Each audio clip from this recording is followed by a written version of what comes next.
नेहा सिंह राठौर पर पहलगाम आतंकी हमले के बाद देश विरोधी पोस्ट के लिए दर्ज हुई एफआईआर। पाकिस्तानी मीडिया की चर्चा से भड़का गुस्सा। लखनऊ में 11 धाराओं में दर्ज हुआ मामला। पहले भी कई विवादों में रह चुकी हैं नेहा सिंह राठौर, लेकिन अब हो सकती है गिरफ्तारी। जम्मू कश्मीर के पहलगाम में हुए आतंकी हमले के बाद भोजपुरी लोक गायिका नेहा सिंह राठौर एक बार फिर विवादों में घिर गई हैं। उनके द्वारा सोशल मीडिया प्लेटफॉर्म एक्स पर किए गए पोस्ट को देश विरोधी और भड़काऊ करार देते हुए उनके खिलाफ एक एफआईआर दर्ज कर ली गई है। नेहा के पोस्ट को पाकिस्तानी मीडिया द्वारा भारत के खिलाफ प्रचार के लिए इस्तेमाल किए जाने के बाद मामला और तूल पकड़ गया है, जिससे देश भर में लोगों का गुस्सा भड़क उठा है। सोशल मीडिया पर नेहा को देशद्रोही तक करार दिया जा रहा है और कई लोग उनकी गिरफ्तारी की मांग कर रहे हैं। नेहा सिंह राठौर ने पहलगाम हमले के बाद एक्स पर एक वीडियो और कुछ पोस्ट साझा किए, जिसमें उन्होंने भारत सरकार की सुरक्षा नीतियों पर सवाल उठाए।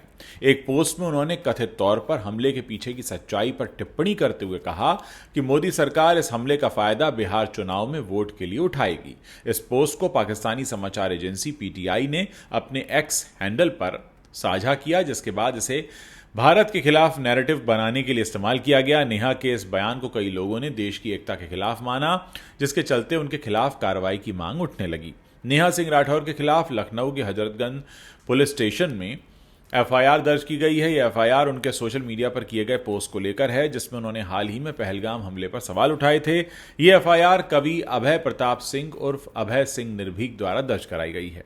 पुलिस ने नेहा सिंह राठौर के खिलाफ 11 धाराओं में मामला दर्ज किया है। बीएनएस की धारा 153A धर्म जाति के आधार पर दुश्मनी को बढ़ावा देना, 295A धार्मिक भावनाओं को ठेस पहुंचाना, 505 घृणा फैलाने वाले बयान और आईटी एक्ट की धारा 66F यानी साइबर आतंकवाद इसमें शामिल है। इन धाराओं में कुछ गैर जमानती अपराध भी शामिल हैं, जिसके चलते नेहा की गिरफ्तारी की संभावना बनी हुई है। कानूनी विशेषज्ञों के अनुसार अगर जांच में उनके पोस्ट को राष्ट्रीय सुरक्षा के लिए खतरा माना गया तो उन्हें हिरासत में लिया जा सकता है। नेहा सिंह राठौर पहले भी कई सारे विवादों में रह चुकी हैं। जनवरी 2024 में दिल्ली विधानसभा चुनाव के दौरान उनके गीत दिल्ली में काबा को आप सरकार के खिलाफ माना गया था। फरवरी 2025 में महाकुंभ भगदड़ पर उनकी टिप्पणी और सरकार पर निशाना साधने को लेकर उन्हें ट्रोल किया गया था। इसके अलावा नवंबर 2024 में अजमेर दरगाह विवाद पर उनके ट्वीट को सांप्रदायिक तनाव बढ़ाने वाला माना गया।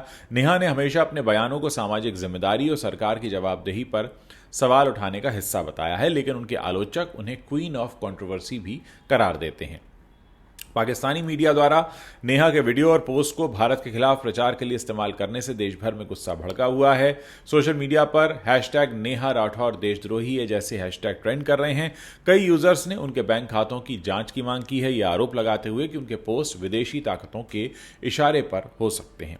हालांकि अब नेहा ने इस मामले पर चुप्पी तोड़ते हुए एक और ट्वीट किया है और लिखा है, पहलगाम हमले के जवाब में अब तक सरकार ने क्या किया, मेरे ऊपर एफआईआर, अरे दम है तो जाइए आतंकवादियों के सिर लेकर आइए। सरकार मेरे ऊपर एफआईआर करवाकर असली मुद्दों से ध्यान भटकाना चाहती है। क्या यह बात समझना इतना मुश्किल है?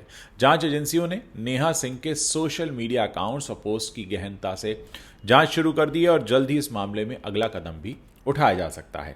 नेहा सिंह राठौर का विवाद कोई नया नहीं है। दिसंबर 2024 में उन्होंने पूर्व पीएम मनमोहन सिंह के अंतिम संस्कार के लिए राजघाट पर जगह न मिलने पर सरकार की आलोचना की थी। जनवरी 2025 में बीपीएससी परीक्षा विवाद में उन्होंने नीतीश कुमार और चिराग पासवान पर अपना निशाना साधा था।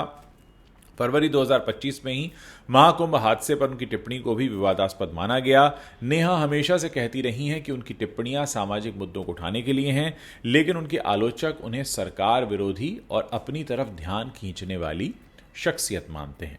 नेहा सिंह के निशाने पर हमेशा बीजेपी और नरेंद्र मोदी होते हैं, लेकिन इस बार आतंकी हमले जैसे संगीन मामलों पर अपने बयानों के चलते नेहा सिंह ट्रोलर्स के निशाने पर हैं।